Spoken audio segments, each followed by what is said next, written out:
అనేక వ్యవసాయ ఆధారిత పంటలన్నిటికీ కూడా మినిమం సపోర్ట్ ప్రైస్ అనేటువంటిది లేదు.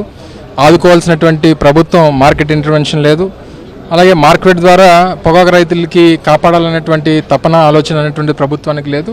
గత నెల 22వ తారీఖున రాష్ట్రంలో ఉన్నటువంటి పొగాకు రైతులకు సంబంధించినటువంటి టొబాకో బోర్డ్స్ నుంచి వచ్చినటువంటి రైతు సంఘాలు అలాగే కొంతమంది ప్రముఖులతో జగన్మోహన్ రెడ్డి గారు సమావేశం అయినప్పుడు దానికన్నా ముందు గత నెల 7వ తారీఖున జంగారెడ్డిగూడెంలో కూడా పెద్ద ఎత్తున ఒక కార్యక్రమం జరిగింది. పొగాకు రైతులంతా కూడా రోడ్డు ఎక్కిపోయారు. దాదాపు 10,000 మంది పైచిలకు రోడ్డు ఎక్కి నిరసన తెలియజేయడం ఇవన్నీ వారి దృష్టికి వచ్చిన తర్వాత ఈ మరో వారం 10 రోజుల్లో సీజన్ కూడా ముగిసిపోతుంది ఆంధ్రప్రదేశ్ సంబంధించి. రేపు 15వ తారీఖు దాటితే కర్ణాటకలో సీజన్ మొదలైతే ఇక్కడ ఉన్నటువంటి రైతు పొగాకు రైతుకు సంబంధించినటువంటి పంట అంతా ఏం చేయాలో తెలియనటువంటి పరిస్థితుల్లో ఇప్పటికే 300 రూపాయలు వారికి పెట్టుబడి ఖర్చు అవుతూ ఉంది. కానీ వచ్చేటువంటిది కేజీకి 200 వస్తుంది. అంటే 100 రూపాయలు రైతు నష్టపోయినటువంటి పరిస్థితుల్లో ఈరోజు ఏ రకంగా వారిని ప్రభుత్వం కాపాడేటువంటి ఆలోచన చేయట్లేదు అనేటువంటి ఉద్దేశంతో ప్రభుత్వం మీద ఒత్తిడి తీసుకురావాలని చెప్పి రేపు జగన్మోహన్ రెడ్డి గారు రేపు దేవరపల్లి విచ్చేస్తూ ఉన్నారు. రేపు ఇక్కడ టొబాకో బోర్డులో ఉన్నటువంటి రైతులతో వారు చర్చిస్తారు. అనంతరం ప్రభుత్వం దృష్టికి సమస్యను తీసుకొస్తూ వారి మీద ఒత్తిడి తీసుకొచ్చేటువంటి కార్యక్రమం కూడా చేస్తారు.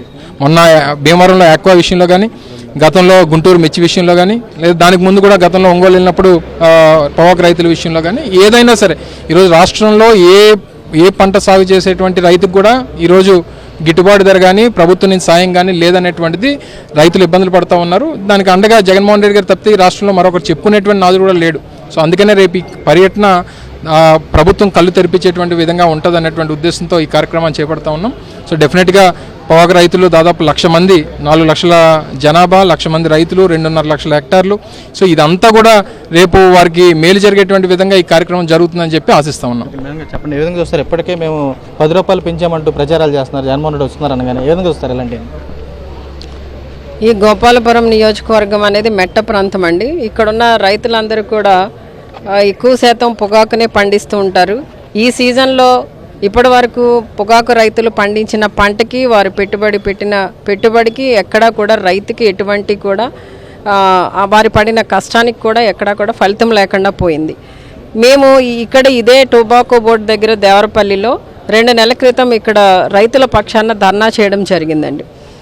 అయినా కూడా ఏమాత్రం స్పందన లేదు. అలానే ఈ మధ్య కాలంలోనే జంగారెడ్డిగూడెంలో కూడా పెద్ద ఎత్తున వారు కూడా ధర్నా చేయడం జరిగింది. అంతకుముందు ఒంగోలులో కూడా రైతులందరూ కూడా రోడ్డు మీదకి రావడం జరిగింది. ఇక్కడ ఇలా పొగాకు రైతులందరూ కూడా నష్టపోతున్నామని రకరకాల విధానాల్లో ప్రభుత్వానికి తెలియచేయడానికి వాళ్ళ కష్టాన్ని వాళ్ళ బాధని తెలియచేస్తున్నా కూడా ప్రభుత్వం ఎక్కడ స్పందించట్లేదు. ఈ రోజున ఈ పొగాకు రైతుల యొక్క కష్టాన్ని ఈ మధ్య కాలంలోనే జగన్ అన్న వారి సెంట్రల్ ఆఫీస్లో మరి వారితో ఇంటరాక్ట్ అయ్యి వాళ్ళ దగ్గర నుండి వాళ్ళ కష్టాలు తెలుసుకుని వాళ్ళ బాధలు తెలుసుకుని వాళ్ళకి అండగా ఉండేదానికి ప్రభుత్వాన్ని నిలదీసేదానికి రేపు ఇక్కడికి గోపాలపురం నియోజకవర్గం దేవరపల్లి మండలానికి రాబోతున్నారండి. ఖచ్చితంగా మరి జగనన్న వస్తున్నారు అనేసరికి ఎప్పుడైతే తాడేపల్లిలో మీటింగ్ జరిగిందో ఆ మీటింగ్ జరిగి ఈ మధ్య కాలంలో 10 రూపాయలు పెంచడం జరిగిందండి. ఈ 10 రూపాయలు అంటే ఏది రైతులకి ఏదో కంటి తుడుపు చర్యగా వాళ్ళు చేపడుతున్నారే తప్ప రైతుకి నిజమైన న్యాయం అనేది చేయట్లేదు. ఈ రోజున ఈ సీజన్లో ఇప్పటి వరకు కూడా ఇంత లోయెస్ట్ ప్రైస్ అనేది ఎప్పుడూ లేదండి. ఈ 265 రూపాయలు అనేది ఎప్పుడూ లేదు. కనుక రైతులందరూ కూడా ఏ విధంగా ఇబ్బంది పడుతున్నారు అనేది ప్రభుత్వం గుర్తించాలి. అది గుర్తించట్లేదు. కనీసం స్థానికంగా ఉన్న ప్రజాప్రతినిధులు కూడా వారి పక్షాన్ని ఎక్కడ అసెంబ్లీలో కానీ లేదా వేరే వాళ్ళ ముఖ్యమంత్రి గారి దగ్గర కానీ ఉప ముఖ్యమంత్రి గారి దగ్గర కానీ ఈ ప్రస్తావన తీసుకొచ్చి సెంట్రల్ గవర్నమెంట్కి తెలిసే ప్రయత్నం కూడా వారు చేయట్లేదు అనేది రైతుల యొక్క ఆవేదన అండి. కనుక ఈ రోజున మరి రేపటి రోజున జగనన్న రాబోతున్నారు. మరి జగనన్న పర్యటన ఇక్కడ వచ్చి రైతులతో ఇంటరాక్ట్ అవ్వడం జరుగుతుంది. ఖచ్చితంగా రైతులకి న్యాయం జరుగుతుందని మేము ఆశిస్తున్నామండి.